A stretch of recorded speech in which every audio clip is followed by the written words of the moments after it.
Good afternoon and welcome to this unboxing video of the Dunkeldorf miniatures and stuff I just picked up from the grocery store. I hadn't planned doing an unboxing video today, but my weekend is filled with other stuff, so I wanted to open it up right away. King Games, a lovely shop in Denmark, is currently running their second Kickstarter campaign for their own line of miniatures, Dunkeldorf miniatures, which offers civilians with a nice Mordheim, old Warhammer World vibe for RPGs. I've got the first Kickstarter. The miniatures are lovely. I've been painting up a lot of them. So it's exciting to see what's in the box. This is it, and I'll cut it open. I'll show off every piece, and any questions for quality or details or something, please drop them in the chat, and I'll see if I can see if we can find an answer for it. So always nice, securely packed. Some artwork. We'll look into that. Paper. Heavy box. Lighter box.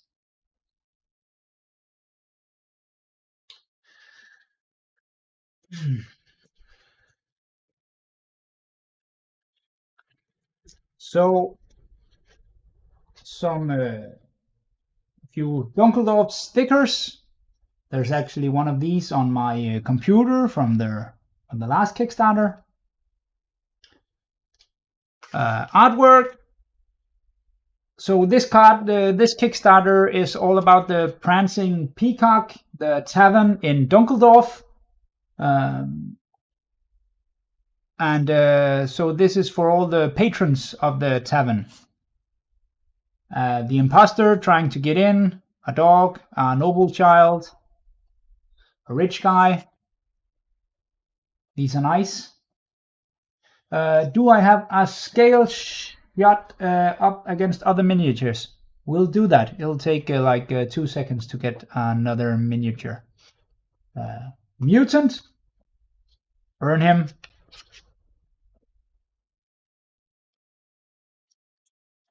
And the Prancing Peacock and in all its glory. I don't play RPGs myself, so I don't really have a lot of use for civilians in my games. But this Kickstarter campaign and all the miniatures unlocked have inspired me to do some kind of a large int. I'll have to find a good MDF kit and do something like this. So Sonny is watching. He sculpted all the miniatures. Oh, lots of them. There's a difference. I can't remember the names of all the guys, but this is concept art from the first Kickstarter, made from a guy named I think it's Mustafa. He paints some awesome miniatures as well. And this is another style. This is from the second Kickstarter. I can't remember the name of the guy who did these. All right. I think this one might be a Dunkeldorf map with a nice Prancing Peacock logo on one side and the Dunkeldorf logo on the other. This is great. Thanks. I'm obligated to say that I haven't paid any money for the stuff I'm unboxing now. It was sent for me, and by Danish law, I must tell you guys that. This is my mug from the first campaign. One of my favorites. All right, let's see what's in this one.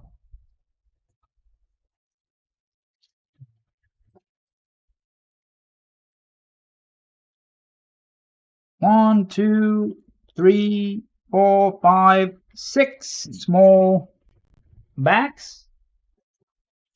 We'll open them up one at a time. After we've had a look at these, I'm gonna just run inside real quick and get a few models for a scale comparison, and make sure to have that ready for future unboxing. So this is can't remember the name of the dwarf. Govak. There's a dwarf butcher from the first Kickstarter, and this is his meats from his store. A really nice piece. Good resin.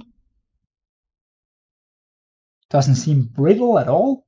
I like that. I don't like brittle resin. Some hams, a sack, yeah, other kinds of meats, sausages. This is a good piece. This will be painted up, going in my dungeon that I've just finished. I'm going to make a kitchen for that, so that'll fit in nicely. I hadn't planned on adding this one. This is an add-on in the campaign, and I wasn't planning on adding that, and just building something myself from all the bits in my garage. So this is real nice. The Peacock. The tavern is named after this bird. This is a nice model. I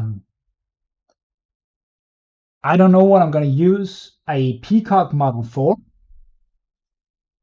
but it'll be a nice piece, and it'll fit nicely into some Frostgrave Ghost Archipelago, I think. But it's going to be hard to paint. The way I paint miniatures, a Peacock really isn't that fitting, because I only do base colors and brown wash, so I'll have to do something else. All right, next model.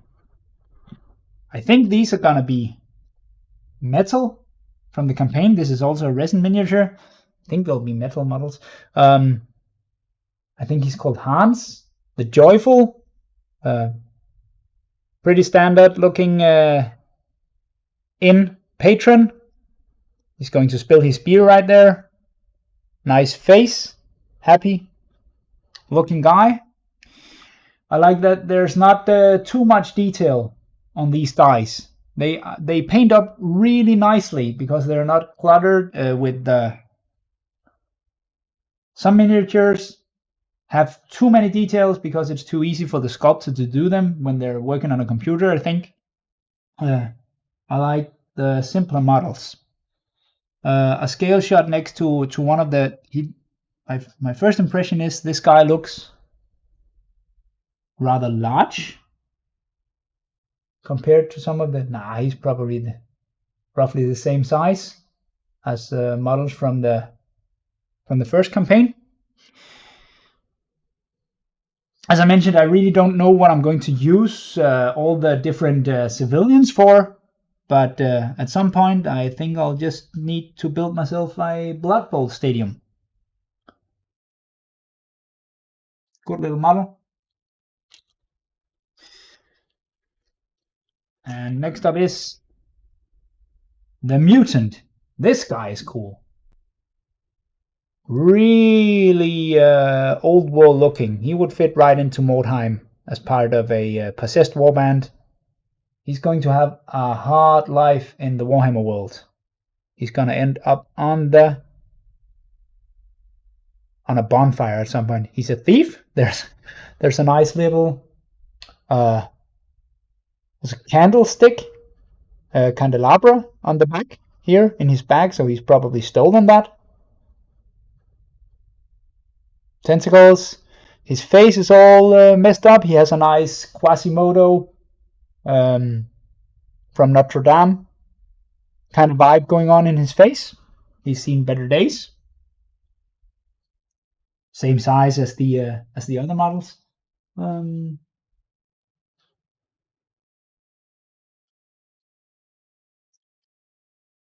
And so one of the things that's in the first Kickstarter, there was a lot of miniatures, and all the miniatures came with a small bit, a weapon, a tool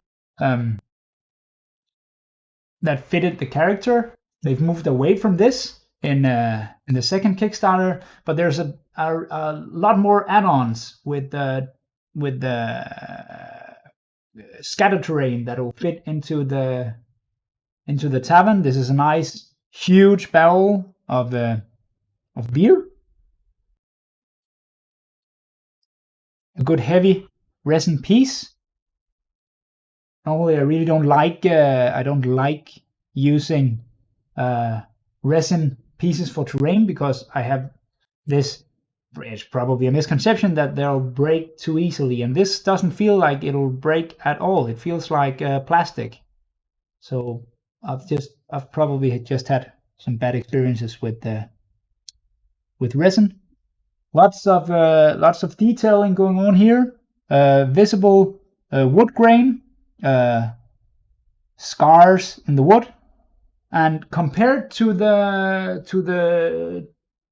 Mantic Terrain Crate Kickstarter that I just unboxed the other night, these hard details should be in any wood piece, because this is going to be easy to both dry brush and wash for detailing, and that was missing in a lot of those plastic pieces.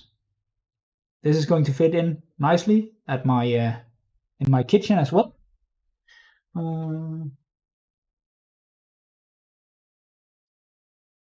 Yeah, most of these civilians, it's a comment in the chat, most of these civilians will go in as objective. They'll be perfect for objective in games. Go rescue some civilians, save them from orcs or whatever. Oh, these are really detailed. This is groceries, fruit, carrots, apples, some kale, pears, pumpkins,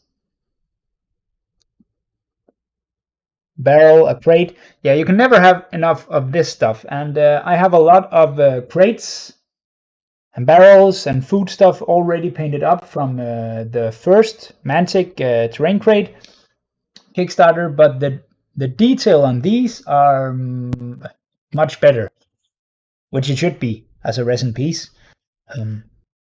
These are going to be fun to paint up and put in a marketplace or a warehouse. I'm surprised at the size really of these, and I think I might have to reconsider some of these extra pieces from the Kickstarter. If this is the quality of the resin they'll come in, and the size and the level of detail, I might just be getting some of those pieces. This is a great way of doing a scatter piece. Instead of making like 10 different resin pieces, get one barrel, one of these jugs, and then just make a single large piece. I've done this as well with all my various barrels and crates from all over the place. I always glue them together in around this size so they won't tumble around. So yeah, these are the miniatures, some scatter pieces, nice resin, not a lot of flash, no bubbles that I can see. A small one here. That's minimal. Very sharp details. A nice peacock. I love this bird. It's cool. I'll just jump into my room and get a few miniatures from other manufacturers, so we can compare some scale.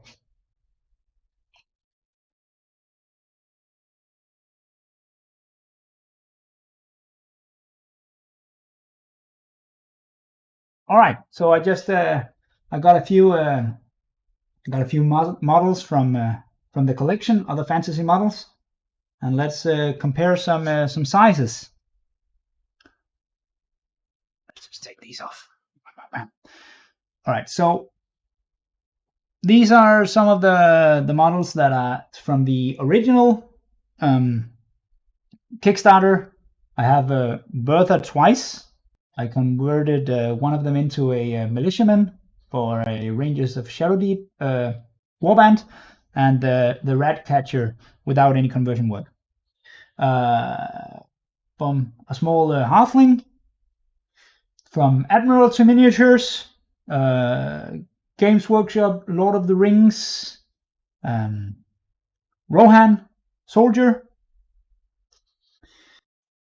Oathmark, human turned into a peasant,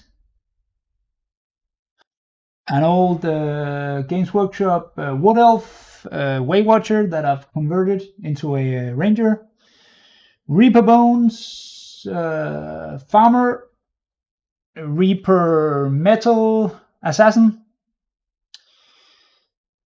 Frostgrave female soldiers, and another Dunkeldorf miniature. Let's see if we can get them up closer here.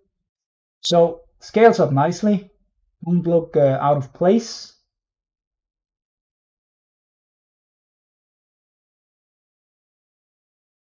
Nice size, and I for one, I really don't mind a bit of difference in size when it's all painted up and on the table and you're standing there playing.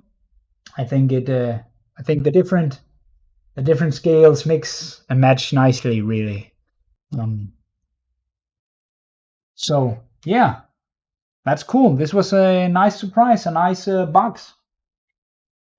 So the Kickstarter is live and ends next week, and they've almost unlocked all their stretch goals. So I'm really happy for that. A great success. I'll just go in quickly, and yeah, we might as well get a few of the terrain crate bits and pieces that I have and compare those to these resin accessories. It'll be like 20 seconds because I just sorted them out yesterday.